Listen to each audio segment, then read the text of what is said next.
que vienen de la sociología, de la ciencia política, de la economía, de la historia, para tratar de entender, cuestionarnos, muchas veces no están las respuestas, pero sí están las preguntas, qué es lo que está ocurriendo, qué es lo que estamos viviendo, y qué mejor que comenzar con Daniel Chernilo.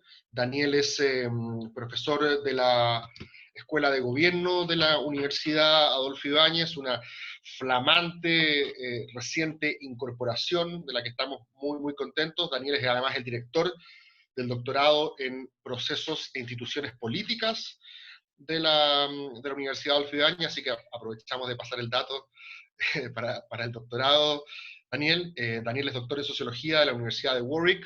Sus principales temas de investigación son establecer puentes entre la sociología y la filosofía, junto con comprender las relaciones entre las descripciones de la vida social que entrega la sociología y las posibilidades de crítica normativa que ofrece la filosofía. Así que en esa encrucijada disciplinaria nos encontramos hoy día con Daniel, que preparó una charla, una clase magistral, una presentación titulada Globalización 2.0, la sociedad del riesgo desde Chernobyl al coronavirus. Antes de pasarlos con Daniel, muy cortito cómo funciona esto. Daniel, tú vas a exponer, me imagino, unos 30, 40, 45 minutos, y después pasamos a preguntas, a conversación. La idea es que ustedes anoten las preguntas en el chat y yo las voy a ir socializando con Daniel, ¿vale? Nos lanzamos. Daniel, todo tuyo. Muchas gracias y buenos días a todos y todas. La idea de hoy día, y es un poco también el inicio de este experimento, como les contaba Cristóbal, que estamos haciendo de la escuela, es tratar de reflexionar sobre un poco sobre lo que está pasando, cada uno tomando como punto de partida, ¿no?, las disciplinas y las investigaciones en las que hemos venido trabajando. Y efectivamente lo que yo voy a tratar de hacer es de contarles una pequeña historia, la historia de cómo las sociedades en las que vivimos se han globalizado, y desde esa perspectiva, ese proceso de globalización va a estar caracterizado por una idea de riesgo, que es una idea bien propia de la sociología de los últimos 30 o 40 años. Entonces lo que voy a hacer es que les voy a contar esta historia, por eso no, el subtítulo de la presentación es La sociedad del riesgo desde Chernóbil al coronavirus. Entonces la conferencia va a estar organizada en tres partes, ¿no? Primero les voy a contar un poco, ¿no?, qué es lo que pasó en Chernóbil. Algunos ya saben, algunos no, incluso nos podemos recordar de algunos de esos eventos. Y voy a usar la teoría de la sociedad del riesgo para tratar de sacar algunas conclusiones sobre qué es lo que pasó en Chernóbil. Y a partir de ese escenario inicial, entonces voy a tratar de traer la teoría al presente, si ustedes quieren, para volver a pensar esta idea de riesgo en el contexto de la crisis de la pandemia que estamos viviendo. Y voy a cerrar entonces con esta idea de que a lo mejor estamos experimentando una suerte de cambio, de transformación en la idea de globalización que se ha ido moviendo desde, ¿no?, fines de los años 80, principios de los 90 del siglo pasado, al presente. Esa es un poco la idea, hacer una narración un poco histórica, un poco más conceptual sobre las transformaciones de la sociedad contemporánea. Entonces, ¿qué es Chernobyl? Chernobyl era una planta nuclear que estaba en la Unión Soviética. La Unión Soviética es, para los más jóvenes, ¿no?, el país fundado, ¿no?, en la ideología socialista o comunista, que hoy día es un conjunto de países, ¿no?, es fundamentalmente Rusia, pero un conjunto de países alrededor de Rusia, entre ellos Ucrania. La planta de Chernobyl, ¿no?, estaba ubicada en lo que hoy día es Ucrania. Y el 26 de abril de 1986 se produce una explosión, ¿no?, en el reactor 4 de la planta de Chernobyl. La explosión en este reactor, ¿sí?, hay distintas versiones, si es que efectivamente fue un error de operación humana, en que el señor que estaba a cargo de la operación de la planta no movió el termostato en una dirección o en otra, o si hay un error de diseño en los reactores que hizo que se sobrecalentaran, o si los materiales de de los propios reactores no fueron capaces de contener el calor que se acumulaba. El hecho concreto es que este incendio, esta explosión, no duró 10 días, ¿sí? Y solo se contuvo hasta el 4 de mayo. Eso generó, ¿no?, un conflicto diplomático muy importante en esa época, ¿no? Estamos hablando en el contexto de la Guerra Fría. La radiación se expandió, ¿no?, desde Ucrania, se fue moviendo, ¿no?, hacia el Atlántico, y las primeras noticias que se tuvo en Occidente sobre lo que había pasado en Chernóbil, no fue porque los suecos empezaron a detectar muchísima radiación. La primera reacción de las autoridades soviéticas fue decir, mire, aquí no pasa nada, estas son cuestiones estacionales, cuestiones climáticas, pero finalmente no se descubrió que estaba efectivamente este incendio. Y las consecuencias de ese incendio, ¿no?, y de la explosión y de la expansión de esta nube tóxica por buena parte del norte de Europa, la seguimos viendo hasta hoy. Hay una serie, ¿no?, la habrán visto en Netflix sobre Chernóbil, hay mucha investigación sobre como, por ejemplo, buena parte de productos agrícolas que todavía se cosechan 35 años después, ¿no?, que todavía se cosechan en la zona, tienen tasas o indicadores de radiación mucho más altas que los que hubiésemos esperado. Es decir, es un conflicto que genera, ¿no?, que problematiza un conjunto de dimensiones de la vida, de la vida en sociedad. Y fundamentalmente, y eso yo creo la primera idea que me gustaría destacar, es esta idea, es esta noción de que los dilemas, de que las preocupaciones más fundamentales de las sociedades contemporáneas, ¿sí?, no están causadas por la naturaleza, sino que son productos del propio desarrollo tecnológico al que nos hemos expuesto los seres humanos. ¿Sí? La idea de riesgo, como vamos a ver en un minuto, tiene mucho que ver con eso. Y por otro lado, está la idea de que en las sociedades contemporáneas, ¿no?, sociedad, naturaleza, política, economía, ciencia, moral, todo, todo entra a tallar de una manera muy compleja, muy dinámica, muy imbricada en cada uno de estos conflictos. Cuando nos enfrentamos a una situación como la de Chernóbil, que es por supuesto una situación extrema, pero es una situación extrema de tipo de desafío en que nos enfrentamos constantemente, es muy difícil, ¿sí?, y a ratos es estéril decir, bueno, este es un problema social o es un problema natural, es un problema de la economía o es un problema de la política, es un problema científico o es un problema moral. Lo que sucede, lo que los hace tan complejos como fenómenos para estudiar y como problemas a resolver, es justamente que estas distintas dimensiones se ven imbricadas. El mismo año 1986, ¿no?, toda crisis es una oportunidad, dicen algunos, ¿no?, el mismo año 86, un sociólogo alemán de nombre Ulrich Beck, ¿no?, publicó un libro, ¿no? El libro se llama La Sociedad del Riesgo, está publicado después en traducciones sucesivas, ¿no?, durante los años 90, está disponible en español, por cierto. Pero Beck publica este libro el año 86, es decir, en la misma época, pero no a propósito del desastre de Chernobyl. Y dado el desastre de Chernobyl, ¿no?, Beck, que era un profesor de sociología del trabajo y relativamente desconocido incluso en los circuitos académicos alemanes, se transforma en una celebridad académica global porque al centro de su concepto de sociedad del riesgo es esta idea de que los desafíos de la sociedad contemporánea son creados por la tecnología y solo pueden ser resueltos con más tecnología.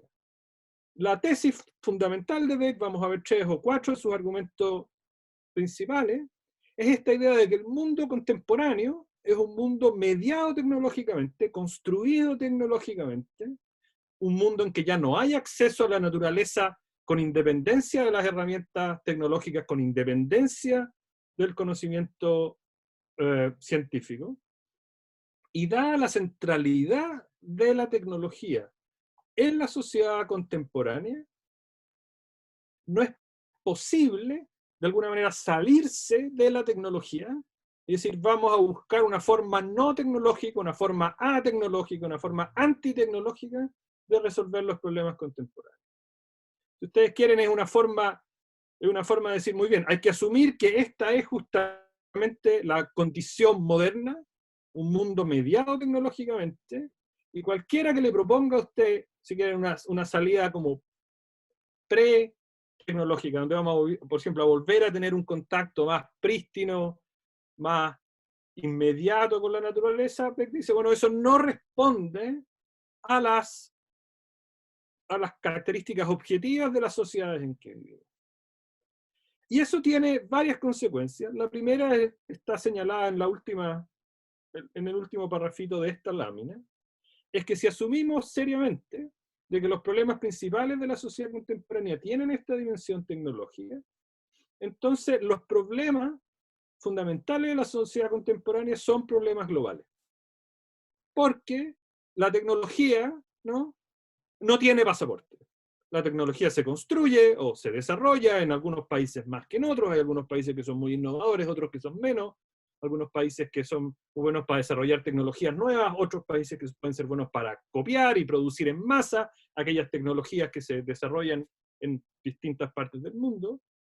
Pero las tecnologías viajan, las tecnologías se reproducen, las tecnologías nos conectan, y por tanto, el inicio de la idea de globalización que usamos en buena parte de las ciencias sociales está también ligada a esta idea de que vivimos en este mundo interconectado, donde intercambio económico, descubrimientos científicos, innovaciones tecnológicas cambian por el mundo. Hay que pensar nuevamente, esto es si quieren, es una teoría relativamente antigua, que es que uno estaba pensando en el muy corto plazo. Entonces, estar haciendo este argumento hace 35 años atrás, si ustedes quieren más original o algo más radical de lo que puede sonar hoy día, en que en alguna medida ya es una idea que tal vez tenemos más internalizada. Entonces, la primera idea o la primera tesis de la sociedad del riesgo es esta centralidad de la tecnología en el mundo moderno. La segunda tesis, y es lo que le da como cuerpo al libro, es la idea de que tenemos que distinguir entonces entre la idea de riesgo, que es propia de las sociedades contemporáneas, y una idea de peligro, ese es el juego que Vegas entre riesgo y peligro, que correspondería a las sociedades del pasado. La tesis básica es que, dado que nuestro acceso y nuestra relación con el mundo natural es mediada tecnológicamente, los problemas que vienen directamente producidos por el mundo natural pierden relevancia en la sociedad contemporánea, y aquellos que son más urgentes y aquellos que son más relevantes, que generan mayores dificultades, mayores costos económicos, mayor ansiedad social, mayor dificultades políticas, son todos producidos en la interacción con la sociedad. Ven de la idea, y es una idea que hoy día la vemos, por ejemplo, en la literatura sobre el antropoceno, también, de que los seres humanos hemos transformado el mundo natural de tal manera que toda nuestra relación con ese mundo ya está hecha al servicio de aquello que nos favorece como especie, o al menos pensamos inicialmente que nos favorece como especie. Y fundamentalmente tratamos de controlar, de domesticar al mundo natural de forma tal de reducir la presión de las contingencias naturales sobre nuestra vida. Desde ese punto de vista, ¿cuáles son los principales conflictos, si quieren globales, de la sociedad contemporánea? Están mencionados algunos ahí: calentamiento global, la contaminación. En Santiago y en varias ciudades de Chile no tenemos que pensar demasiado en eso. La obesidad, durante toda la historia de la humanidad el gran problema ha sido tener suficiente alimento. Hoy día a escala global el problema de la obesidad es un problema mayor y más significativo tal vez que la desnutrición. La aparición de nuevas alergias, que tenemos todos, empezamos a descubrir que teníamos alergia a cosas que ni siquiera sabíamos que existían. Todos estos son riesgos que son propios de las sociedades modernas, de las sociedades contemporáneas, producto de su alto nivel de desarrollo. Incluso en países como Chile, cuestiones como los terremotos, o las erupciones volcánicas, o la idea si ustedes quieren un poco más de ciencia ficción, de un asteroide que impacte en la Tierra, por cierto que no desaparecen, pero no están al mismo nivel, no tienen la misma urgencia, ¿sí?, que los riesgos que están producidos y gatillados por la propia intervención de los seres humanos en el mundo natural. Entonces el libro juega con esta idea de que en buena parte de la historia de la humanidad, ¿no?, el problema principal de la especie humana había sido esta adaptación a los peligros de la naturaleza. Hoy día, en la sociedad contemporánea, nuestro principal desafío son los riesgos que están producidos por la propia intervención tecnológica de los seres humanos en todos los dominios de la sociedad. Y esta es un poco la tensión fundamental en la que se mueve Beck, para decir, nos hemos movido a este mundo global, donde las fronteras nacionales no son tan significativas como solían ser, y ahí la idea mía es decir, bueno, esta es entonces una suerte de primer estadio de la globalización 1.0. Beck saca una consecuencia que es bien interesante y que es bien importante de esta transformación. Beck dice que lo que vivimos entonces, en este periodo de fin de la Guerra Fría, es lo que él denomina una modernidad reflexiva. Modernidad reflexiva significa que dado que el conocimiento científico y el conocimiento tecnológico es parte de todas las dimensiones de la vida de la sociedad, tenemos entonces, o desarrollamos necesariamente una nueva relación con ese conocimiento científico. La idea de modernidad reflexiva juega también a los que están más interesados en los debates como más conceptuales. Esto es finales o mediados de los años 80. Entonces Beck hace también una intervención en el debate sobre modernidad y posmodernidad, que es un debate que ¿no?, en la sociología, en la filosofía, en la teoría política, de finales de los 70 y que no transcurrió durante buena parte de los 80. ¿no? En ese debate, las dos posiciones tradicionales es la idea de que vivimos en un mundo moderno, y en el mundo moderno lo que tenemos es un progreso constante, ¿no?, que viene garantizado porque ya sea que el mercado, ya sea que el Estado, ¿no?, va a satisfacer el conjunto de necesidades de la sociedad. Es lo que se conoce como una idea de progreso teleológica. Y por otro lado, el campo contrario, el campo de los postmodernos, que decían que todas las promesas modernas, la promesa, y fundamentalmente la promesa del progreso moderno, es una ilusión, que el progreso en realidad es una, en el mejor de los casos, una banalidad, en el peor de los casos, como decía autores como Benjamin, es una forma de esconder la barbarie, el progreso en realidad es violencia, el progreso en realidad es un proceso negativo, de autodestrucción de la humanidad, y Beck lo que viene a decir es a proponer una suerte de tercera vía, de posición intermedia, entre por un lado los partidarios del progreso, ¿sí?, que no se hacen cargo ni reflexionan sobre ninguno de los efectos colaterales, ¿no?, de ninguna de las consecuencias no anticipadas del progreso tecnológico, de ahí Chernóbil, ¿no?, como ejemplo. Y por otro lado, aquellos quienes dicen, no, todo lo que tiene que ver con la modernidad es una ilusión, toda idea de progreso no es barbarie, y Beck dice, no, porque la ciencia y la tecnología son sin duda no pasos muy importantes en la historia de la humanidad.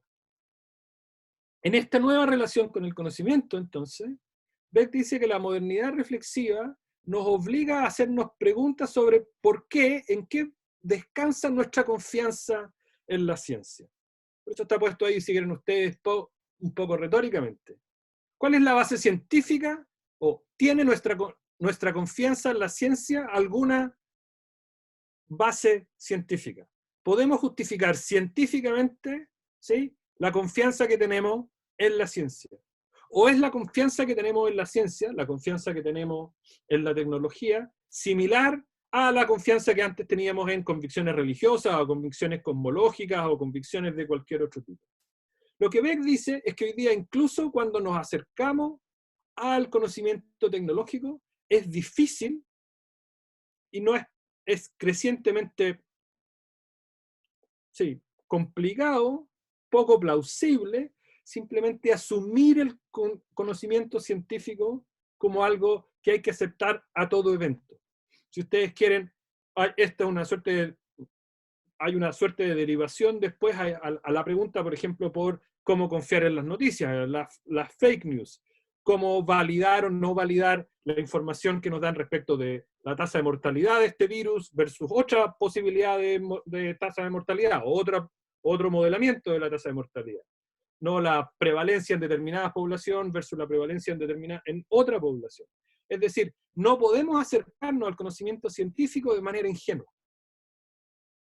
No podemos acercarnos al conocimiento científico sin cuestionarlo.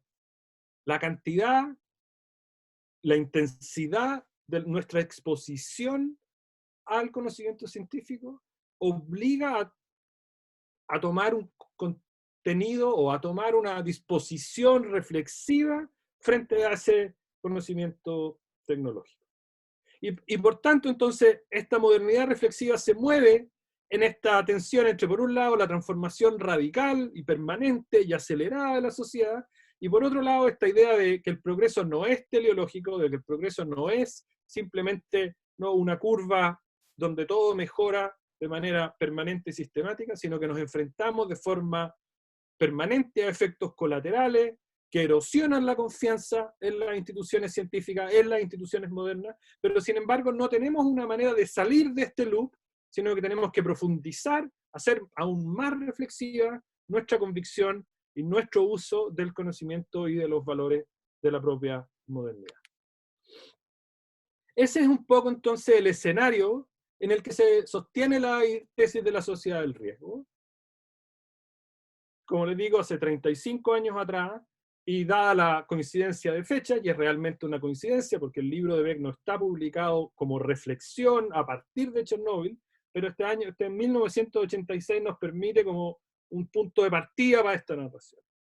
¿Qué es lo que está pasando ahora entonces? Y llevémoslas a la crisis del COVID. A inicios de diciembre del 2019, ¿no? En Wuhan, en China, aparece esta nueva enfermedad respiratoria. El virus se expande, ¿no? En pocas semanas, viaja por toda la región, viaja por el país, y finalmente viaja de manera internacional, ¿no? Y el 11 de marzo de este año, es decir, en 3 meses y medio, la OMS, ¿no? La declara una pandemia, ¿no? Y aquí tal vez una precisión, varios de nosotros hablamos de una pandemia global, ¿no? Y aquí está la definición de la OMS a propósito de crisis anteriores. Está mal hablar de pandemia global o pandemia mundial, porque la pandemia en su definición es una enfermedad global. Ahí está la voy a leer rápidamente. Se llama pandemia a la propagación mundial de una nueva enfermedad. Se produce una pandemia de gripe, ¿no? Esto no está escrito a partir de este evento, cuando surge un nuevo virus gripal que se propaga por el mundo y la mayoría de las personas no tiene inmunidad contra él. Por lo común, los virus que han causado pandemias con anterioridad han provenido de virus gripales que afectan a los animales. Eso es para decir que esta COVID, ¿no? Y aquí, por supuesto, yo no me voy a meter en temas ni de salud pública ni de virología, ¿no? Porque evidentemente están fuera de mi campo, pero esta es una pandemia de un tipo de virus, ¿no? Que no es nuevo, y este virus COVID es parte de una familia de virus que ya conocíamos, pero con sus especificidades, y además el proceso a través del cual este virus se genera y se propaga también es conocido, ¿no? Esto podría haber estado escrito post-COVID, pero está escrito antes, ¿no? Está escrito en 2010 y ya se refiere a pandemias anteriores, ¿no? Que se expanden globalmente, que se expanden por todo el mundo a partir de la relación con los animales. Entonces, nuevamente lo que tenemos aquí es una crisis, ¿no? Un fenómeno muy rápido, una crisis donde ciencia, política, economía, esfera pública, todas interactúan de manera hiperdinámica, hipercompleja, ¿no?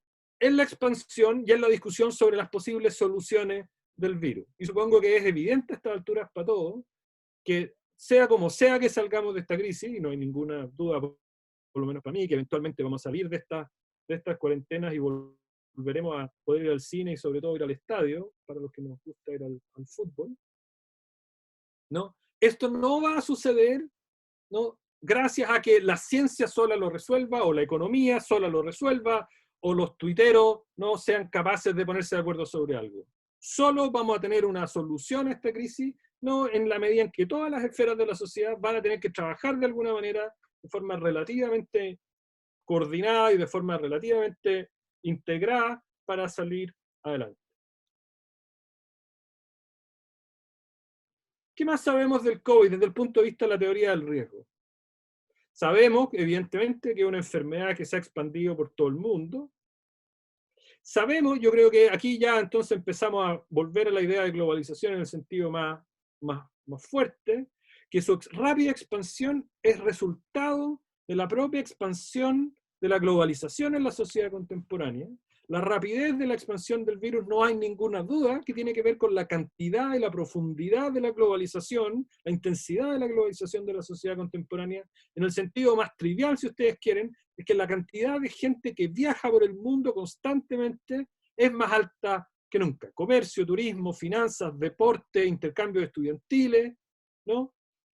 Eso es lo que hizo que la pandemia se expandiese con la velocidad que se ha expandido. Y por supuesto, ninguno de estos fenómenos es nuevo, pero se han intensificado de forma muy significativa en los últimos 30 años, en los últimos 35 años, que es un poco el periodo en el que estamos hablando. Al mismo tiempo, la intensidad de la crisis está, a mi juicio, complejizada, está hecha aún más difícil de tratar por un conjunto de otras tendencias que tienen que ver con la globalización, pero no son estrictamente globales, de las que hemos venido hablando ya durante un buen tiempo en distintas disciplinas.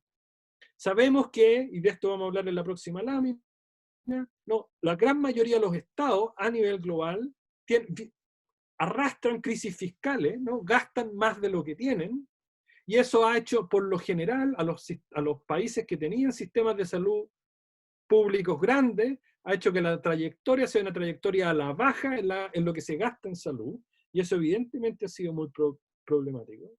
Nos pilla esta crisis, yo creo que todos seguimos las noticias y hemos seguido las conferencias de prensa, ¿no? de presidentes de varios de los países más, ¿no? con mayor población en el mundo, en Brasil, en México, en Estados Unidos, ¿no? donde los discursos anticientíficos, ¿no? una visión populista, anticientífica, antitecnocrática, ¿no? que hoy día la ciencia sería la expresión de esta tecnocracia, ¿no? ha hecho más difícil a ratos la solución a la crisis. Por supuesto, la propia actividad científica, ¿no? a ratos, si ustedes quieren, tiene dinámicas que no contribuyen o que no son propias de la solución de crisis. Los científicos, los académicos en general, somos buenos para discutir. Si alguien nos presenta una evidencia, nuestra primera reacción es tratar de ver cuáles son los problemas, las inconsistencias de esa evidencia. Por tanto, cuando dice, vamos a tener una vacuna, no, pero aquí va a haber un problema con esta otra cosa, o si estamos contando los contagios de esta manera, con este test, hay algunos que dicen, no, hay que contarlos desde otra manera. Y por supuesto, en una situación de crisis, esa evidencia disonante es difícil de procesar en la política, genera disonancia entre la población. Bueno, ¿a quién le creo? ¿No? Recuerden la idea de modernidad reflexiva.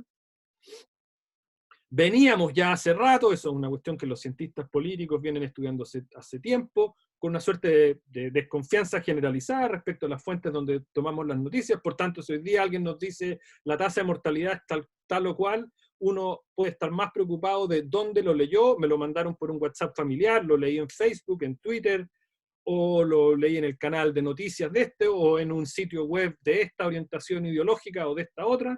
Por tanto, la fuente de las noticias es en sí misma una complejiza, ¿no? la confianza que tenemos en la información científica y en las recomendaciones políticas. Hemos visto, ¿no? yo creo, una lamentable descoordinación en la acción entre los estados. De alguna manera, si estamos experimentando esta crisis global, no deja de ser paradójico que las soluciones y las respuestas, soluciones todavía hay muy pocas, pero las respuestas han sido fundamentalmente locales antes que globales. Los estados, ¿no? los organismos internacionales, como la propia Organización Mundial de la Salud, tienen relativamente baja capacidad de acción autónoma. Hay toda la polémica entre la relación entre la OMS, China y Estados Unidos. La misma OMS se ha visto envuelta en polémica, ¿no? En Chile ha sido partidaria de algunas de las políticas del Estado, después ha sido crítica. Los organismos internacionales que tienen una capacidad técnica muy alta para decirnos cómo controlar esta crisis, por otro lado, son muy sensibles a no enojar, ¿no? a los distintos estados, porque esos estados son los que después la financian. Entonces, en este momento en que debiéramos tener alguna suerte de árbitro más independiente para ver si alguna medida política en tal país o tal otro país ha funcionado, esos organismos están un poco debilitados. Lo que quiero decir entonces es que COVID efectivamente representa, es una expresión del tipo de riesgo al que nos hace presente la teoría. Está globalizado, ¿no? Tiene una relación fundamental con el conocimiento tecnológico, ¿no? Se enfrenta de manera compleja, ¿no?, a las distintas crisis como más parciales que observamos en la sociedad, crisis fiscales, populismo, ¿sí?, crisis de coordinación internacional. Virus a nivel, si ustedes quieren, como geopolítico, ¿no? Esto, para no alargarme, lo voy a hacer relativamente rápido. Sabemos que hasta ahora, en general, la mejor respuesta, por supuesto con matices, en Singapur hubo un brote nuevo hace una semana, ha sido de los países asiáticos que están más cerca y que en alguna medida estaban más expuestos ¿no?, a la interacción con China. Mi hipótesis es que la razón por la cual esos estados reaccionaron de buena manera tiene que ver básicamente con dos factores y ninguno relativo como una suerte como de esencia cultural asiática que los haga menos sensibles a la privacidad de los datos que en Occidente, que es una de las hipótesis que está dando vuelta. Mi hipótesis es que estos estados reaccionaron bien primero porque hay una experiencia previa asociada H1N1 y la crisis del SARS 3-2004, dejó instalada una suerte de infraestructura de salud pública en esos países donde efectivamente hay un protocolo o alguna clase de protocolo como reaccionar de manera rápida y eficiente y coordinada para crisis como esta. Y por otro lado, no hay que olvidar que Taiwán, Corea, Singapur, Hong Kong son los grandes ganadores del ciclo económico de los últimos 40 años, y por tanto sus estados no están sometidos a la presión fiscal a la que están sometidos los estados en América Latina o los estados en buena parte de Europa, donde el desarrollo del Estado o el gasto público ha venido a la baja en estos países. No solo no ha venido a la baja, sino que se ha incrementado de manera muy significativa. En sí, es que tenían la flexibilidad, la capacidad, la musculatura para ponerse a trabajar de manera muy intensa, ¿no?, cuando se gatilló la crisis. Por otro lado, yo creo que ha sido para todos una relativa sorpresa, ¿no?, la intensidad con que la crisis, ¿no?, se instaló en los países tradicionales, ¿no?, de Europa Occidental, en España, Francia, Italia, el Reino Unido.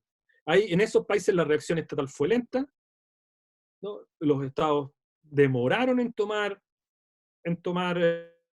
medidas, y al mismo tiempo, esos son sistemas de salud que habían venido, por lo menos por los últimos 20 años, obligados a tener que ser más con menos, donde no, la presión creciente a mantener un estándar básico de atención de salud para toda la población en un contexto de constantes recursos económicos.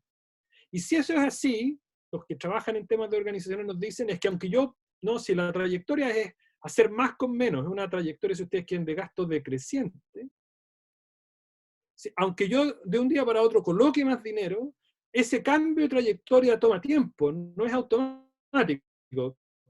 Por razones biográficas, yo sigo el debate en el Reino Unido de manera más directa, y las cuestiones que han fallado en el Reino Unido a rato son no de país, comillas, de primer mundo, es el acceso a equipamiento, o sea, que la gente que está atendiendo, las enfermeras, no tienen mascarilla.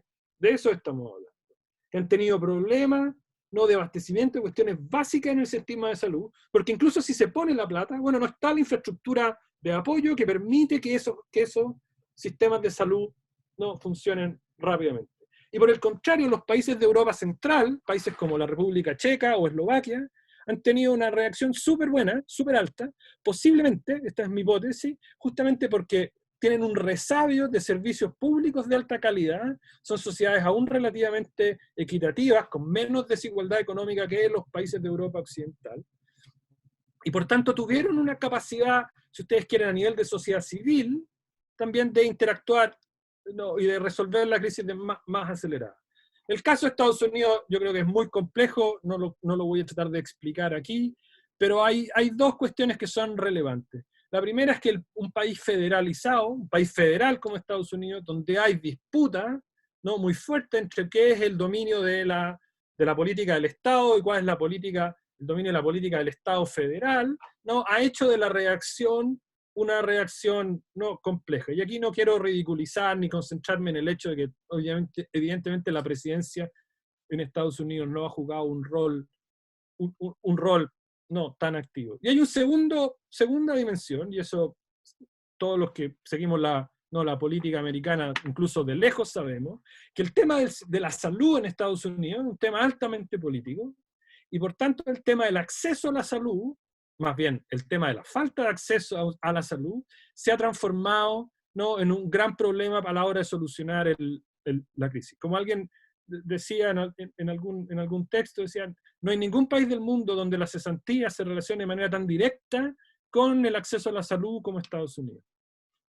Y por tanto, si ustedes han visto los gráficos, ¿no?, donde se dispara la cesantía en Estados Unidos, esa es inmediatamente gente que se queda sin cobertura de salud. Y por tanto, ¿no?, su acceso a los test, etcétera, no se ve dificultado. En América Latina, no, la crisis está en pleno desarrollo. Yo creo que no sabemos cómo se va a terminar de desplegar.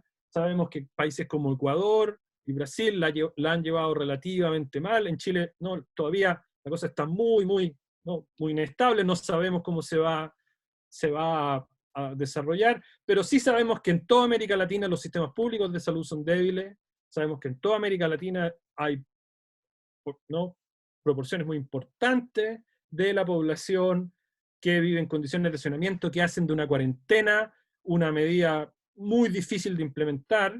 Por tanto, si es que la crisis realmente se instala en el nivel de que se instaló en Europa, las consecuencias pueden ser realmente trágicas.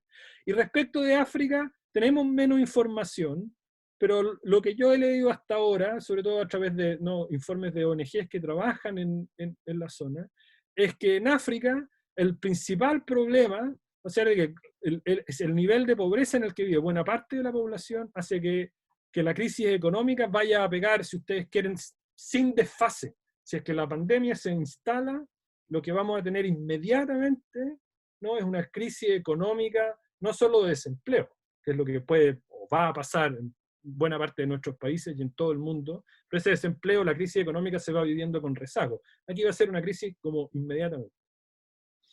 Entonces, ¿qué es lo que tenemos? Tenemos un fenómeno global que tiene sin duda patrones comunes, pero por cierto tenemos trayectorias nacionales, ¿no?, a partir de trayectorias previas que son distintas.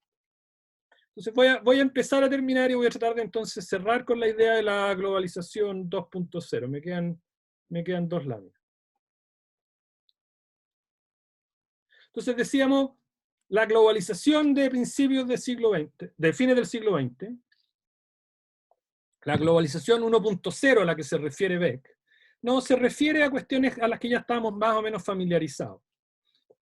Acuerdos de libre comercio, un sistema financiero interconectado, el surgimiento del Internet y todas las plataformas, ¿no?, los eventos deportivos, los conciertos con cobertura mundial. Si ustedes quieren, por ejemplo, las Olimpiadas de Barcelona, el año 92, son como la primera Olimpiada así como realmente global, ¿no?, posguerra Fría, la instalación de tribunales internacionales, ¿no?, donde se juzgan desde crímenes en Kosovo hasta, ¿no?, lo que pudo haber, el juicio que pudo haber llegado a tener Pinochet, el turismo internacional como un fenómeno, ¿no?, la masificación de la aviación civil y el turismo internacional como un fenómeno global de los últimos 30, 40 años.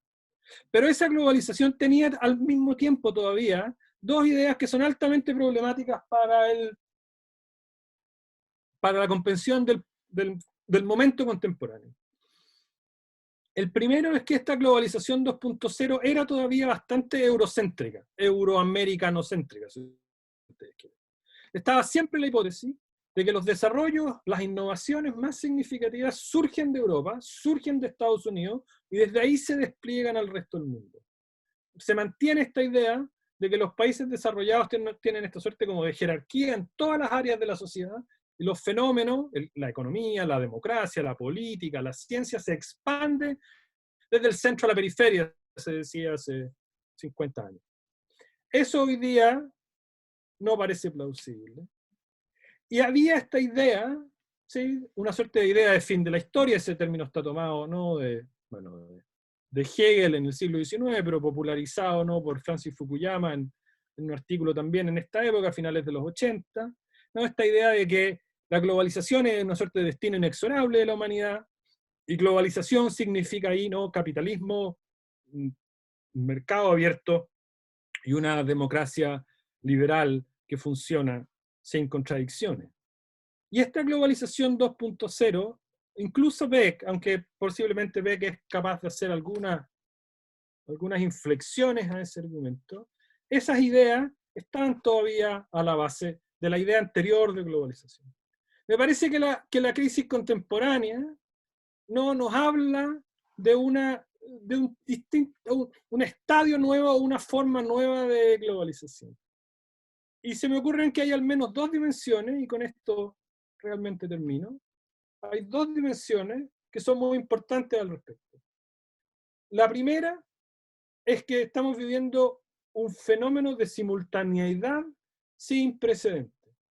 No hay mapas de los que circulan en los distintos sitios web, en el Financial Times o en la página de la Universidad Johns Hopkins y en otros lados, donde uno puede ver que hemos llegado a tener en algún momento cerca de un 70-80% de la humanidad con alguna clase de restricción a su movimiento, a su libertad de educación, a su libertad de trabajo. Es decir, estamos teniendo, yo creo, por primera vez, una experiencia biográfica común para el conjunto de la humanidad. Cuando surgen las naciones modernas, a principios del siglo XIX, una manera de explicar eso es esta idea de que se crean, ¿no?, de comunidades imaginadas, comunidades, grupos de personas que porque tienen experiencias relativamente comunes, ¿no?, son capaces de concebirse como parte de la misma comunidad. Este es posiblemente el primer evento, ¿sí?, genuinamente global desde el punto de vista biográfico. Es decir, es posible que algunos de ustedes que son más jóvenes y que viajen más adelante y terminen viviendo en otros países, pueden conversar con alguien en Japón, pueden conversar con alguien en Dinamarca, pueden conversar con alguien en Sudáfrica, y la experiencia biográfica en tiempo presente de la cuarentena sea comparable a la que ustedes tuvieron en Chile en esta época. Yo creo que ese es un fenómeno nuevo. Al mismo tiempo, sabemos, o ha sido evidente, que Europa y Estados Unidos no están a la vanguardia de este proceso. La crisis no se gatilla ahí, y no estamos mirando a Estados Unidos, ni estamos mirando al Reino Unido, ni a Francia, para cuáles son las mejores soluciones, quiénes han sido los que han podido llevar mejor la crisis. Por tanto, hay una suerte de descentramiento del rol de Estados Unidos y Europa en el rol que tienen en esta globalización. Y en tercer lugar, o en segundo lugar, la segunda gran conclusión, es que es posible, y esta vamos a terminar tal vez con una nota algo pesimista, es que la crisis económica que se nos viene tiene también una dimensión inédita. Si uno mira la historia del siglo XX, ¿sí?, las tres grandes crisis económicas, podríamos haber puesto una cuarta, la crisis del petróleo de los años 70, pero el New Deal americano después de la crisis del 29, no, la instalación del Plan Marshall en Europa después de la Segunda Guerra Mundial y la crisis financiera del 2008, todas tienen como característica común el que hay algún actor, ¿sí?, en la economía global, si ustedes quieren, que se vio relativamente inmune a la crisis económica y fue capaz de mantener, ¿sí?, la demanda activa. Es decir, hubo alguien, en general algún Estado, los dos primeros casos fue Estados Unidos, en el caso del 2008 fue China, que fue capaz de seguir invirtiendo en la recuperación económica. Hoy día, y esto yo creo nuevamente es relativamente inédito, no hay ninguna economía significativa a nivel global que no esté afectada. La economía china está afectada, la economía de la India está afectada, la economía norteamericana está afectada. Por tanto, no es evidente quién va a jugar el rol de promotor del crecimiento económico, de la recuperación económica, de la forma en que en las crisis anteriores del siglo XX se había producido. En ese sentido, esa es la tesis, sí que es un poco paradójica con la que quiero terminar. La globalización 2.0 es la globalización de la globalización. Los procesos que se empezaron a globalizar hace 30 o 40 años, hoy día se vuelven reflexivos en la intuición que planteaba Beck. Y por tanto, la economía global hoy día se descentra y ya no toma a Europa, a Estados Unidos como el centro. Los desarrollos científicos van a venir desde distintos lados y vamos a posiblemente tener que experimentar un tipo de acuerdo global para la recuperación económica que no va a estar anclado en algún país que se vio exento de la crisis, sino justamente en esta nueva coordinación global. Y creo que con eso, Cristóbal, voy a dejarlo hasta aquí. Estupendo. Muchas gracias, Daniel. Muy, muy interesante presentación. Tenemos algunas preguntas y comentarios. Quiero tratar de agrupar algunas intuiciones que parece que se están poniendo sobre la mesa. Y voy a partir haciéndote yo presionando un poco el argumento. Porque es muy interesante que tú ocupas Chernobyl y el coronavirus para explicar la tesis. Me da la impresión a mí, yo estuve de hecho en Chernobyl, que cuando ocurrió el desastre nuclear en la Unión Soviética, actual Ucrania, no sirvió o no se articuló ese desastre como una crítica a la globalización, sino que generalmente, quizás por el contexto de Guerra Fría en el cual se produjo, se articuló como una crítica al secretismo, a la opacidad Sí. De un régimen que no quería mostrar lo que en verdad estaba ocurriendo. Que es parecida a la crítica que está tratando de articular Pompeo ahora respecto de China, no creo que con tanto éxito, pero esa fue como la crítica. No fue tanto una crítica a la globalización, ni al proyecto moderno, o quizás yo, era mucho más chico, no lo leí tanto en esa clave, y menos a la modernidad capitalista, porque supuestamente no eran capitalistas.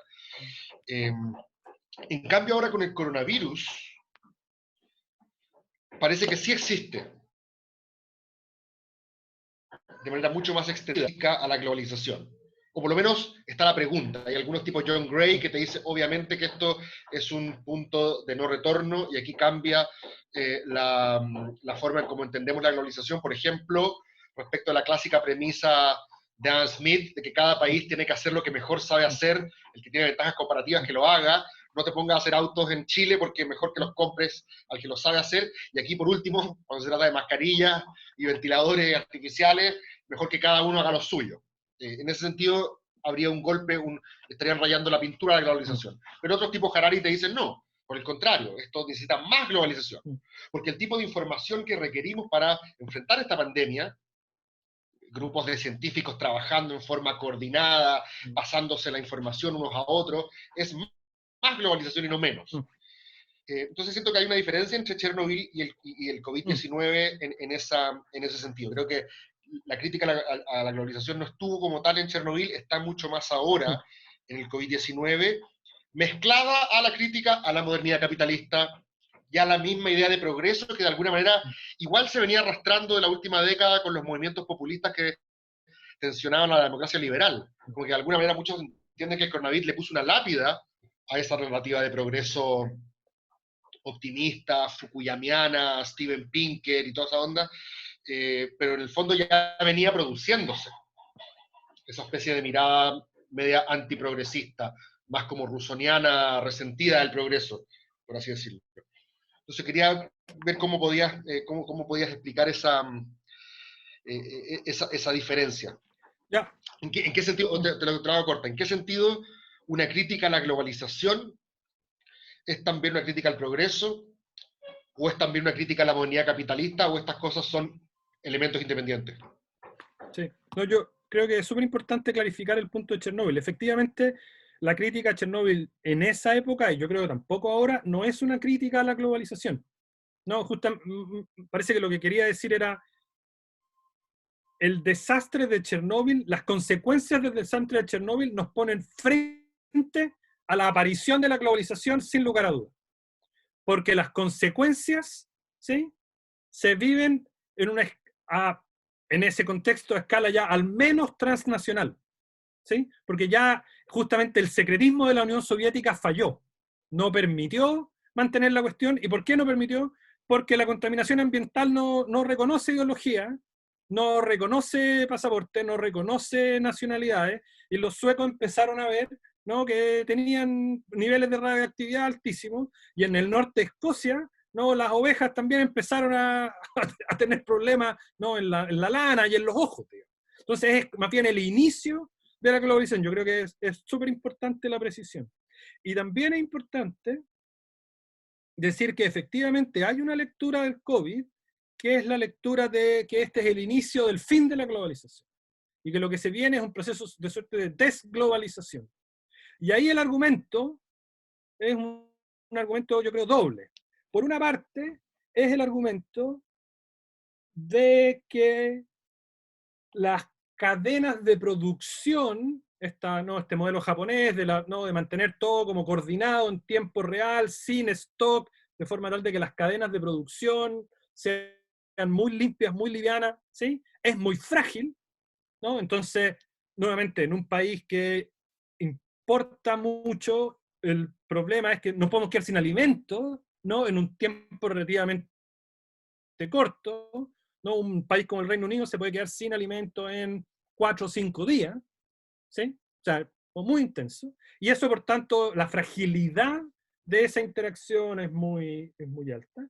Y el segundo lugar, si tú quieres, que es una dimensión aún más geopolítica de eso, es que finalmente dependemos demasiado de China, ¿no? Porque todas las cadenas de producción de cualquier cosa significativa, en último término, nos retrotraen a China. Y por tanto, esa dependencia es no es, comillas, peligrosa, inestable, lo que sea. Yo no creo, o sea, yo soy de los que cree que esto no es el fin de la globalización, ni que no es una crisis de la globalización, que lo que va a obligar es a un tipo nuevo de globalización, a tener que repensar algunas de las estructuras, sobre todo el sistema internacional y de cooperación internacional de la globalización. Pero no veo cómo vamos a desescalar la globalización que tenemos hoy día, ¿sí?, de forma tal de que vamos a tener, dicho de manera trivial, no a producir iPhone en Talca. No alcanzo a ver cómo eso podría ser, excepto que uno supusiese un esfuerzo coordinado a nivel global para desglobalizarse.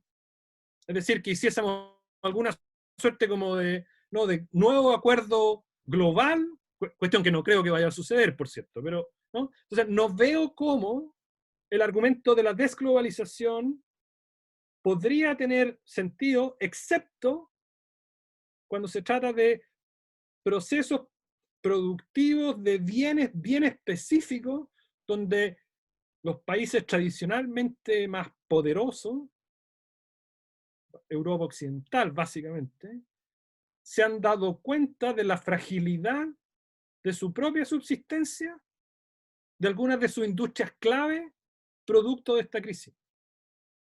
Entonces yo más bien estoy con la idea de que lo que se viene es una nueva forma de globalización, como después si quieres conversar. Yo creo que cuestiones como este tipo de conferencias se van a instalar, ¿no? Y por tanto va a ser mucho más fácil tener acceso a expertos de todo el mundo, porque el tema de los viajes, al menos por los próximos 3, 4, 5 años va a cambiar.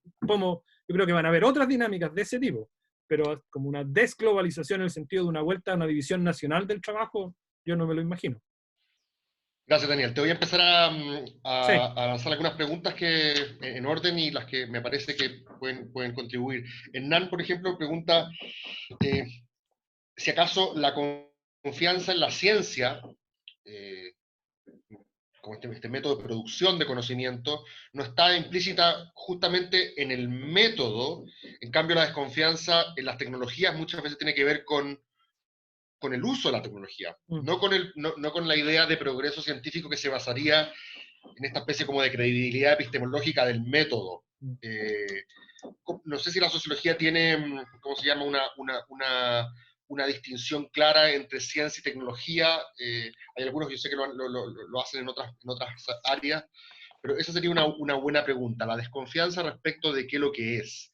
Es una desconfianza tipo Feyerabend contra el método, como un anarquismo epistémico, todo vale y lo que soñé anoche y el tarot es lo mismo que lo que hacen en el laboratorio, o tiene que ver con el uso de la tecnología y ¿cómo se dice? Lo impredictible que son las tecnologías que se nos pueden escapar de las manos.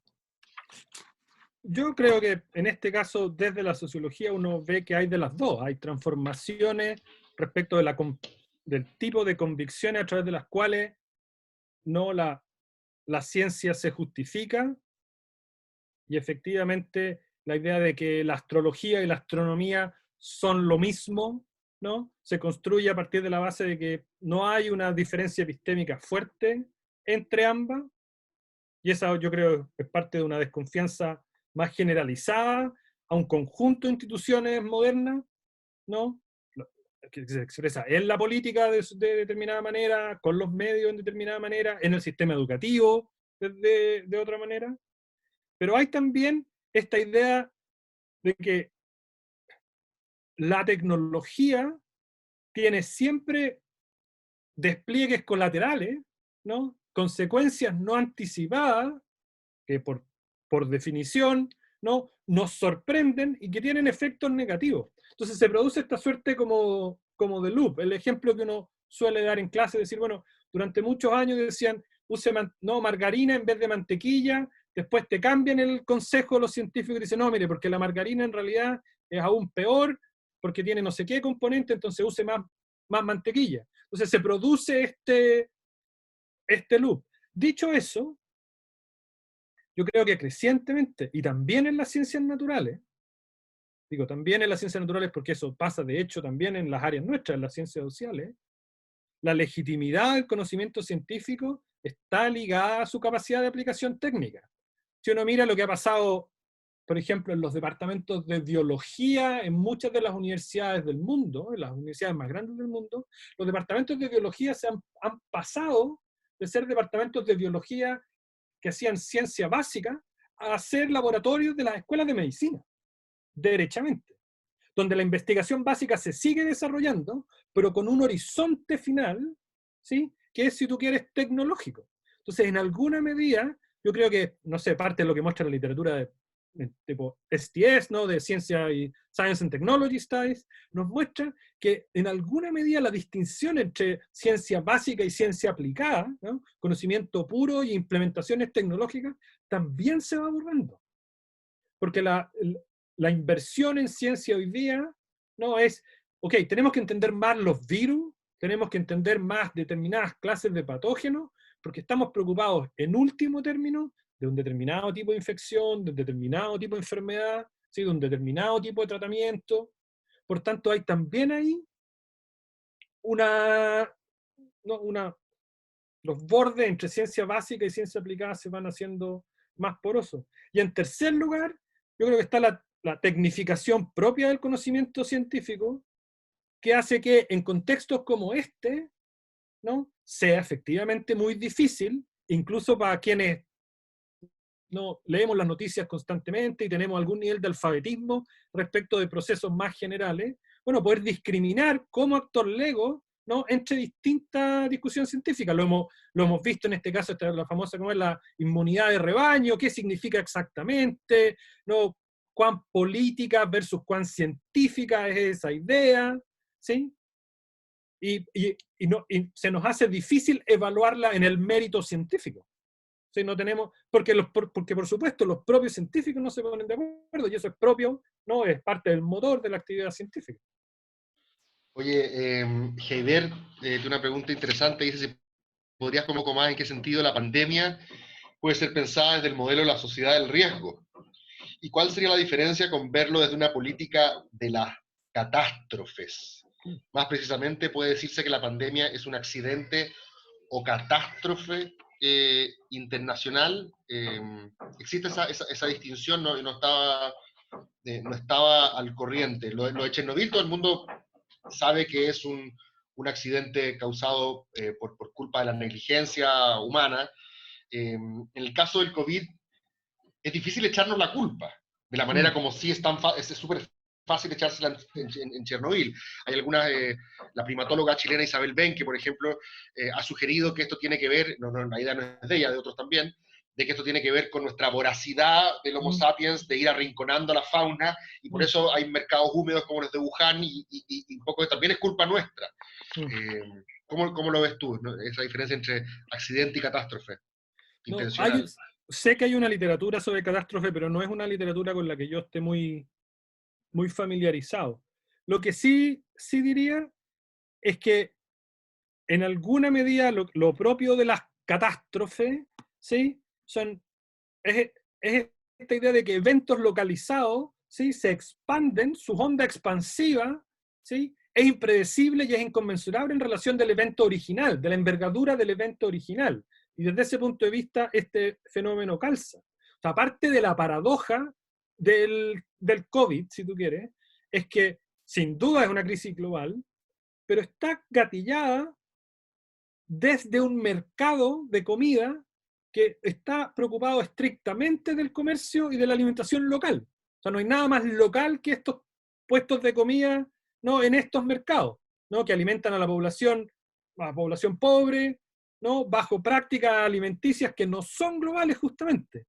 Entonces es un evento local, si tú quieres, para que está localizado entre los perdedores de la globalización, entre los pobres, ¿sí? Entre la gente que no tiene acceso a los beneficios de la globalización, y que de ahí escala de manera no catastrófica en el sentido de que es una explosión cuya, ¿no? Ok, está este famoso video de Bill Gates en que predecía exactamente cómo se venía la próxima pandemia, pero en un evento, ¿no? Cuyas consecuencias se expanden de manera relativamente impredecible, pero que no es conmensurable con el evento específico, que es hiperlocalizado y que está asociado a prácticas bien, bien concretas, más allá de que hayan mercados de ese tipo también en países de América Latina. Y voy a mezclar dos preguntas que me parecen súper interesantes de Danae y de Juan Ignacio, que, que interrogan por los actores globales o por los liderazgos globales que puedan emerger. Cuando ocurrió la catástrofe de Chernobyl, uno de los dos grandes poderes estaba muy cómodo sentado en su escritorio diciendo, ¿vieron? Vengan para acá. Y Estados Unidos era el líder global porque tenía cierta capacidad de seguir proveyendo bienes públicos globales, por así decirlo. Estabilidad, y tú de hecho pusiste como ejemplo el plan Marshall, que es la manera en la cual un actor global que se cree hegemónico provee bienes públicos. Pero en este caso pareciera no estar muy claro quiénes van a ser los liderazgos globales. No está claro que China se va a echar al hombro esto. No bastan dos cargamentos, parece, de respiradores. Y Juan Ignacio lo vincula con el momento medio populista, nacionalista que parecía que estábamos viviendo hasta hace poco. No nos olvidemos que en el caso de inglés, en el caso de Estados Unidos, pero también en muchos otros casos en Europa, y para qué hablar en Latinoamérica, estaba esta idea de que había que salirse de los foros internacionales. Esta idea de que tú estabas ahí pagando a burócratas inútiles, los burócratas de Bruselas o los del Pacto de Bogotá, dirían algunos por acá. Entonces, se genera es interesante que estábamos viendo un momento populista global, donde la idea era ir contra la ciencia, por elitista, por excluyente, por cosmopolita, y contra los organismos internacionales, por ser unos burócratas que sustraían soberanía popular del pueblo para entregársela a quién sabe quién. Y ahora pareciera que en cuestión de meses volvieron los expertos y volvieron los organismos internacionales. Como que en Chile incluso de gente Frente Amplio decía, pero ¿están escuchando la OMS, sí o no? Y la respuesta era sí, ok, estamos bien. Entonces, ¿cómo interpretas esa especie de cambio y si ves algún actor global legitimado para echarse al hombro, en terminología futbolística, para ponerse la 10 en esta crisis? Yo creo que lo primero es que nos da la impresión de que va a haber algún actor, como decías tú, hegemónico, con la capacidad, con la musculatura económica para echarse al hombro la crisis. Que justamente no tanto las cifras de desempleo en Estados Unidos, como la contracción de la economía china, que son los dos actores que tienen alguna capacidad no más global, no de generar crecimiento, no da la impresión de que al menos en el corto plazo vayan a poder hacerlo. No, fue un evento relativamente inusual y la tendencia se revirtió, pero si se acuerdan, hace unos 15 días atrás, el precio del petróleo era negativo. O sea, llegamos a un momento en que no, la gente estaba pagando porque los inversores estaban pagando para deshacerse del petróleo. Es decir, ahí también hay una expectativa de que se viene una desaceleración económica súper, súper, súper fuerte. Y vamos a tener 2 charlas hacia el final del ciclo, no más en la economía, la posibilidad de una deflación, que es una cuestión que para muchos de nosotros es algo que, si es que lo vimos alguna vez en algún libro de texto de economía, pero nunca hemos tenido como que realmente pensar qué significaría una economía que funciona en un ciclo no inflacionario. Yo creo que ahí hay un signo de interrogación súper importante. Yo creo que, tal vez para contestar también en relación con los populismos, yo creo que es un momento clave para la Unión Europea. Yo creo que ahora vamos a ver en qué está. ¿Y por qué lo digo? Porque desde la crisis del 2008 en adelante, si tú quieres, desde la crisis del 2008, terminando con el Brexit, hace un año atrás, o cuando sea que terminó el Brexit, aunque no ha terminado, aparece esta idea de que la Unión Europea está muy bien para hacer toda clase de actividades, tratados, ¿sí? Cuando se trata de situaciones relativamente corrientes y relativamente normales, relativamente triviales, pero que cuando hay crisis de envergadura, ¿sí? La Unión queda muy debilitada, cada Estado se las arregla por su cuenta, y si es que se pueden hacer los lesos con las reglas más importantes de la Unión, así lo hacen. La crisis de los refugiados es un ejemplo súper claro de eso, ¿sí? O sea, la crisis de los refugiados significó que no se pasaron, la gran mayoría de los países no respetaron sus propios acuerdos de Schengen, su propia legislación europea respecto de prácticamente todos los temas habidos y por haber. Lo mismo con la crisis en Grecia, con la crisis económica en Grecia, lo mismo con la crisis financiera en Italia. Y yo creo que en este caso, y es la discusión que se está dando hoy día, si es que la Unión Europea no va a juntar recursos y va a generar un plan de reactivación económica paneuropeo, realmente transnacional en el sentido con T mayúscula, ¿sí? Yo creo que ahí hay un espacio para un actor global por la complejidad de Europa, por la diversidad de Europa, por la capacidad económica de Europa, ¿sí? Que podría generar alguna clase no solo de efecto económico, sino también de efecto político normativo. ¿No? Aquí hay que ponerse de acuerdo, ¿no? Este problema no se soluciona desde las fronteras nacionales, se soluciona con política sólida, con política económica sólida, ¿no? Con instituciones fuertes, lo que a su vez es una crítica o un rechazo al populismo. Si por el contrario, ¿no? Que es el riesgo, yo creo que el riesgo, no sé, nadie sabe qué va a pasar, yo creo que aquí la tensión es real, ¿no? Prevalece la posición más, si tú quieres, conservadora en Europa, que entre otras tiende a ser la posición de Alemania, que es el actor principal, ¿no? En que dice, mira, aquí van a haber subsidios europeos, pero en general vamos a mantener, ¿no? Que cada país se las arregla por las suyas. Yo creo que efectivamente lo que vamos a ver es fortalecimiento o se va a haber perdido la oportunidad de fortalecimiento de instituciones internacionales más colaborativas y se va a ver fortalecido el discurso más populista no ligado a la nación. Yo ahí veo que puede haber una intuición. Y lo otro, y que es muy similar en el caso de la OMS, o sea, una crisis como esta, por un lado pone en evidencia la importancia de un organismo como la OMS. ¿Por qué tenemos buenas estadísticas de salud a nivel global? Mortalidad, nacimientos por 1000, nacidos vivos por 1000 nacimientos, etcétera, etcétera. Todas las estadísticas de salud que tenemos es porque tenemos organismos como la OMS que a lo largo del tiempo van ayudando a los países a construir mejores estadísticas y ellos consiguen crear estos mapas globales que nos permiten entender lo que está pasando a nivel global. Una crisis como esta, entonces, yo creo que en alguna medida pone de relieve la importancia de un organismo como la OMS, pero también la pone en jaque, porque los grandes problemas de estos organismos son básicamente dos. Primero, se transforman en pequeños feudos de grupos de poder que las usan, ¿no? De manera estratégica en vez de para el bien común.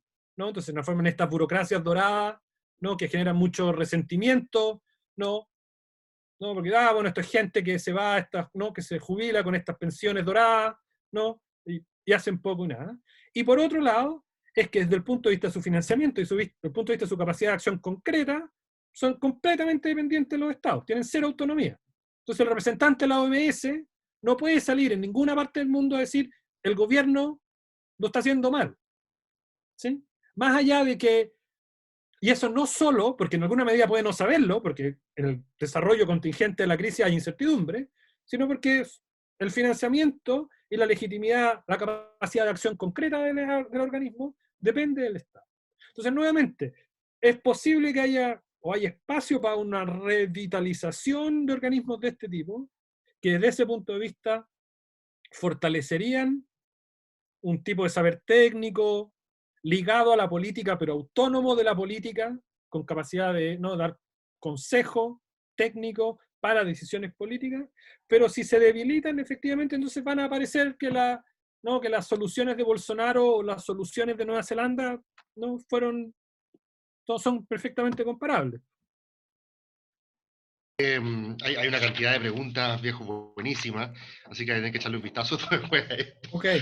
porque también pero quiero mezclar algunas, todavía nos quedan unos minutitos, no sé hasta qué hora tenemos, pero hay dos o tres preguntas que se refieren a la vinculación entre la pandemia actual y el cambio climático. Estábamos enfrentando una crisis que desde el punto de vista de la ciudadanía en su diario vivir no parecía tan urgente, ¿cierto? El cambio climático tiene esa complejidad que tú lo ves más bien en el largo plazo, pero te cuesta a veces verlo en el día a día. Hay a veces ciertas observaciones que uno hace, hoy hace calor en mayo, pero en general es una demanda que pareciera que no nos estamos tomando tan en serio. Entonces, una pregunta es si es que acaso lo que está ocurriendo ahora de alguna manera, crees tú, nos va a hacer reflexionar de una manera más consciente respecto del cambio climático, si es que va a generar una nueva mentalidad ecológica o una manera de enfocar los problemas de salud, con una mentalidad más preventiva, ecológica, que incorpore, por supuesto, el respeto a la biodiversidad y no meterse donde nos podemos contagiar más cosas. ¿O crees que, de hecho, seguramente has visto los memes de que casi hay delfines en el Mapocho, y como lo único bueno que ha pasado en estos meses, aparte de valorar las cosas básicas en la casa, no sé, se suele decir que es la disminución de emisiones, prácticamente todos lados. ¿Crees tú que esto de alguna manera nos va a hacer más conscientes o hay que adoptar una posición más realista y una vez que nos suelten vamos a volver todos a consumir como las hienas que somos y se nos va a olvidar el desafío climático? Creo que, asumiendo que estamos en el terreno de yo creo que hay buenas razones para pensar que se va a reinstalar una agenda más verde a propósito de esto. Yo creo que hay al menos 2 o 3 fenómenos que lo hacen relativamente evidente. O sea, el fenómeno del teletrabajo va a tener un montón de dificultades, pero en alguna medida la disminución de los viajes en la ciudad, ¿no? Debiese ser una consecuencia, ¿sí?, significativa de este proceso. Va a ser más difícil volver, yo creo, en muchos lugares a la idea de que hay que estar todos los días, todo el día en la oficina, si es que uno puede empezar a compatibilizarlo de otra manera. Y sabemos que los desplazamientos en la ciudad, para una ciudad como Santiago, ¿no?, es una cuestión muy significativa desde el punto de vista de la contaminación ambiental y ese tipo de cosas. El teletrabajo tiene otras dificultades, ¿no? Y lo estamos experimentando todos. Teletrabajar desde la casa cuando uno está solo en la casa es una cosa, teletrabajar desde la casa cuando está toda la familia en la casa y estamos todos teletrabajando, teleestudiando al mismo tiempo en la casa, es un fenómeno completamente distinto. Pero para poner algunas cuestiones más positivas, nuevamente creo que cuestiones de una ciudad como Santiago, que está pensada para transportarse de manera poco amable con el medio ambiente, una ciudad muy extendida, donde hay que moverse, ¿no?, trayectos muy largos. Ese tipo de cuestiones van a tener que hacernos repensar, cuestiones de transporte público. Ahora, esas son procesos de larga duración. No, cualquier cosa que tenga que ver con transporte público demora 10 años, en el mejor de los casos. Yo sí creo que va a haber algo asociado al tema de la aviación. Yo creo que hay un ciclo de oro, ¿no?, de plata dulce de la aviación civil asociado al crecimiento del turismo, ¿no?, el turismo académico, ¿no?, todas las conferencias, los intercambios estudiantiles, ¿no? Y yo creo que ahí va a haber una cuestión, yo creo que en alguna medida un cambio de estatus asociado al tema del viaje, en que va a haber, junto con el componente, ¿no?, que todos sabemos, ¿no?, la huella de carbono que tiene subirse un avión, yo creo que va a haber un cambio como positivo en esa dirección. Yo creo que el espacio en el que uno debiese ser menos optimista, digamos, para pensar que teletrabajo, transporte público, aviación, el tema, ok, esos temas uno debiese ser relativamente optimista, es que en general, si es que hay crisis económica, y hay crisis económica severa, ¿sí?, eso es malo para el medio ambiente. Eso es lo que sabemos, ¿sí? Porque la necesidad va a haber una suerte como de urgencia, bueno, no una suerte, va a haber una urgencia importante asociada, ¿no?, a producir empleo de manera acelerada. Por tanto, yo No, creo que no entendí esa parte, Daniel. ¿Una crisis económica augura un peor escenario desde el punto de vista medioambiental? yo creo que sí, porque lo que en un país como Chile, ¿no?, ¿dónde se va a generar más empleo de manera más... Hay cuestiones extractivas, ¿cachai? Hay un tipo de producción, ¿no?, que es poco sustentable, la que permite una instalación más rápida del ciclo económico, ¿sí? Entonces, vamos a necesitar salmones de nuevo, estoy poniéndome, ¿sí? En países con industria, país como Chile en el norte, aunque nuestra minería está más consolidada, ¿sí? O sea, conductas extractivas, ¿sí?, por ejemplo, donde eso sea posible, ¿sí?, con estándares ambientales más bajos, pensando en que puede haber como niveles de urgencia muy altos. A mí eso O sea, es, la postal media hippie de vivir con menos, o sea, no necesariamente lo ves tú asociado a una disminución de nuestra depredación natural, sino por el yo contrario, que si es creo que que, en, si efe, es en que nuestros niveles de calidad de vida bajan, nosotros necesariamente vamos a volver a explotar la tierra para requerir lo más básico que tenemos, que es pan, techo y abrigo. ¿Algo yo, así? yo creo que sí, yo creo que sí, y que además, por ejemplo, en países europeos con mayor ingreso, donde uno se mueve hacia formas de consumo más sustentables, ¿sí? Eso requiere una suerte de ingreso disponible, porque esos productos tienden a ser, por ejemplo, más caros, ¿sí? Entonces se genera también un efecto que no es necesariamente positivo para el medio ambiente. Yo creo que ahí hay una tensión, ¿sí? Estoy pensando en cuestiones de la compra en el supermercado o la compra de aquellos productos que están no producidos con sello verde, que tienden a ser todo más caros y que uno toma la decisión, las clases medias y medias altas que pueden hacerlo, toman esa decisión con consideraciones éticas. Perfecto. Pero eso requiere un nivel de ingreso disponible que grupos importantes de esas clases medias posiblemente no van a tener en el mediano plazo, ¿sí? Porque la contracción económica va a ser global. Entonces yo creo que hay una tensión como bien significativa en esa dirección. Oye, perdón por cambiarte de tema, pero hay dos o tres preguntas que apuntan para el mismo lado y no las quiero dejar, no las quiero dejar fuera.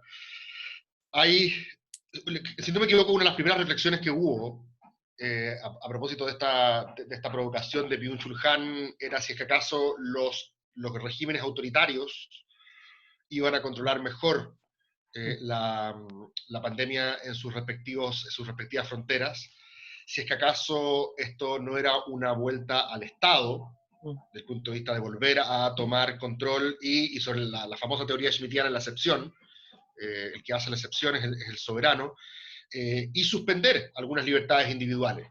Y ahí hubo toda una discusión, acuérdate también con otros intelectuales, si es que acaso justamente la resistencia europea o liberal a, a, a, a aceptar, a conceder que el Estado fuera dueño de tus datos o vigilara tu privacidad, y estaban todas estas explicaciones medias culturalistas, algunas, que decían que a los asiáticos esto les importaría menos, de alguna manera, que estaban acostumbrados a ceder esta porción tan cara al mundo liberal, estaban acostumbrados ellos a cedérsela al Estado y por lo tanto tendrían menos problemas con autoritarismo haciéndose cargo de esto. Entonces te quiero mezclar esa pregunta, la vuelta del Estado, la eventual mejor posición de los regímenes autoritarios para lidiar con este tipo de situaciones, justamente porque tendrían poblaciones menos celosas de su privacidad y de sus datos individuales. ¿Cómo ves tú esa discusión? Separemos un par de cosas. La experiencia del siglo XX, esto lo muestra toda la sociología histórica comparada, es que cuando se producen crisis importantes, hablemos de crisis importantes de la Primera y la Segunda Guerra Mundial, para simplificarlo, pensando que además estamos más o menos en la hora, lo que suele pasar es que la economía entra en recesión, el Estado se transforma en un actor más significativo de la economía, el porcentaje de la participación del Estado en la economía crece, ¿sí? Crece de manera gigante, esos son los estados de bienestar europeos, y una vez que la crisis empieza a bajar, la participación del Estado vuelve a caer, pero no llega nunca al nivel anterior, al nivel inicial. Es decir, crisis como esta tienen por lo general como consecuencia, ¿sí?, aumento del tamaño del Estado. Ok, esa es un poco lo que habría explicado que de los 70 en adelante se ve esta vuelta, o esta oleada neoliberal de reducción de estos estados que eran tan grandes. ¿Sí? Porque la cosa no estaba tan mal. Claro, y porque en el fondo ya la economía y los actores privados están en condiciones de hacerse cargo. Entonces, yo creo que la única hipótesis, pues podemos estar en un estado completamente distinto a la historia de la humanidad, pero la hipótesis que sugiere la literatura es que eso es lo que va a pasar ahora, que vamos a venir a un ciclo en que el Estado va a crecer, en un Estado subsidiario como el chileno, el Estado está empezando a intervenir en la economía, a juicio de muchos, de manera insuficiente, pero sin duda de manera mucho más importante de lo que había pasado nunca en ninguna de nuestras biografías, en los últimos 50 años, y es un ciclo que va a crecer y que en algún momento va a volver a estabilizarse. Entonces, yo creo que el crecimiento del Estado yo creo que va a venir, y va a venir así como con fuerza. Eso es distinto, quería como separarlo del argumento como de que se venga o que estemos viviendo un nuevo autoritarismo. Yo creo que eso es una posibilidad, es evidente que es una posibilidad. Pero yo no creo que la velocidad o el éxito de las políticas en Asia versus, ¿no?, la lentitud y el fracaso de las políticas de cuarentena en Europa tenga que ver con esta diferencia cultural entre unos y otros, donde en un lado los derechos civiles y la libertad individual son muy importantes y en otro lado no. Mi hipótesis tiene que ver con una cuestión que traté de decir como rápidamente en la presentación.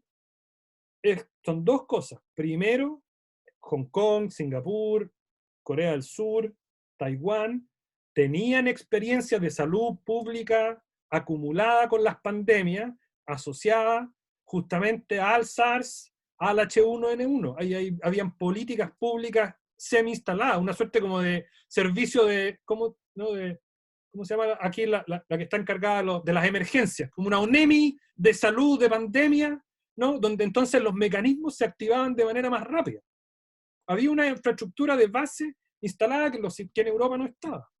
Y en segundo lugar, esos son estados, todos esos países tienen estados súper grandes, estados súper eficientes, ¿sí?, y estados que no estaban sometidos a las crisis fiscales de los estados europeos y de los estados latinoamericanos. Por tanto, son estados que cuando se inyectan recursos, está la infraestructura de base para que esos recursos, ¿no?, se muevan en el sistema y se generen entonces las políticas públicas que necesitan. Nuevamente, uso el ejemplo del Reino Unido porque es el que conozco mejor.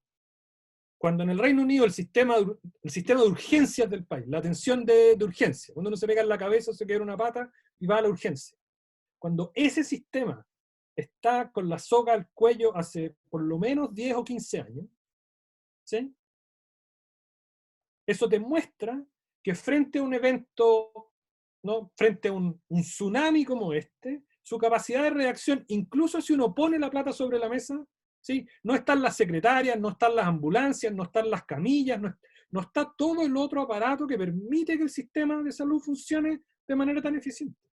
Entonces, mi hipótesis es que los estados asiáticos, y creo que es parte de la explicación de que hace que un país como Nueva Zelanda o países como los checos lo hayan hecho también, es que sus estados tenían esta infraestructura de base que funcionaba de mejor manera, y que entonces fue capaz de reaccionar de manera más acelerada.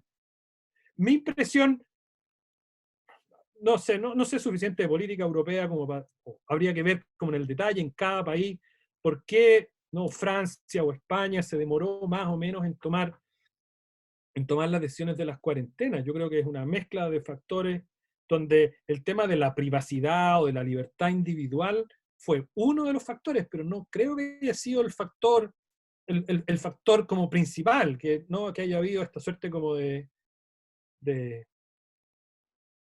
enojo, indignación moral. Dicen, no podemos tener cuarentena porque mi libertad individual es sacrosanta. Yo creo que tuvo más que ver con pensar, bueno, no va a ser para tanto, bueno, cuál es el costo económico, bueno, cuánto nos podemos demorar. O sea, yo creo que fue más bien una combinación de distintos factores.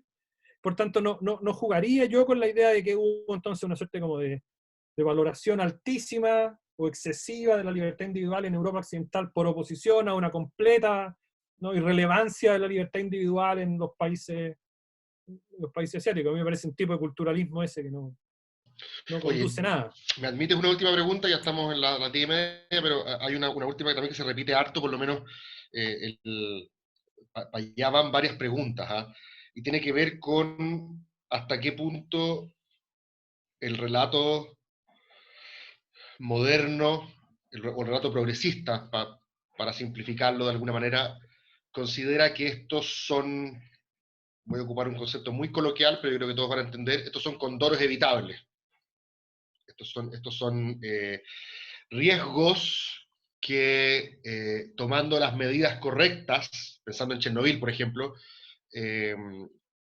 pudimos haber evitado. Y que en nada, por lo tanto, obstan a la misma narrativa de progreso. Okay. No es incompatible que estemos cada cierto tiempo enfrentando estas situaciones, porque a través de ensayo y error vamos a estar siempre perfeccionando nuestros mecanismos de prevención, por así decirlo, pero esto no es incompatible con la narrativa de progreso que estábamos enarbolando. Esa es una posición. Pero hay otra posición que tiene que ver con, no me gusta ponerle momento, no hablar de un momento conservador, pero sí, por eso lo que sigue de Benjamin, me da la sensación de que hay un mundo que no es ni liberal ni marxista, que es un mundo más bien conservador, que nos ha recordado en los últimos días, y de hecho vi una muy interesante clase magistral de Daniel Mansui en la Universidad de los Andes al respecto, sobre el regreso de la tragedia. Un poco como enrostrándole a la ingenuidad liberal, a la ingenuidad progresista también de izquierda, esta especie de confianza en un horizonte esplendoroso que se aplica en ambas tradiciones. El marxismo es por cierto, una narrativa progresista. Entonces mi pregunta es, ¿hasta qué punto esto que está ocurriendo es un condoro evitable, que en nada obsta la narrativa liberal o socialista de progreso, y hasta qué punto nos recuerda de manera trágica los límites del accionar humano, y podría ser algo así como un momentum conservador contra esas otras dos tradiciones? No estoy hablando de una vuelta al antiguo régimen, que se entienda, es una distinta. ¿Cómo lo lees tú? Y con eso estamos.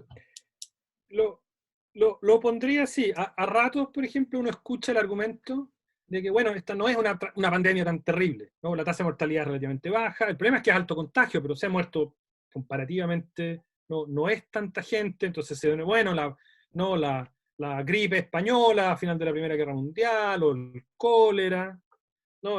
Murió mucho más gente, fue mucho más terrible. Entonces yo creo que ahí es donde uno tiene que recordar que la razón por la que esta pandemia no ha sido tan terrible es porque tenemos cosas como un Estado moderno o una ciencia moderna que ha permitido, ¿no?, cuarentena, sistemas de salud, sistemas higiénicos, agua potable, alcantarillado, lavados de manos, jabón y todas esas cosas que son la modernidad en la vida cotidiana.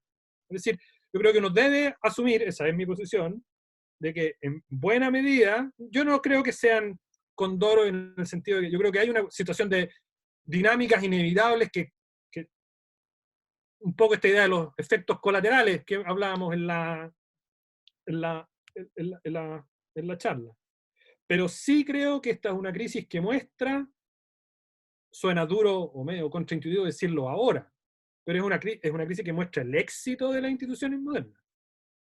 Porque ninguno de nosotros tiene dudas de que va a haber vacuna, y que va a haber vacuna relativamente luego.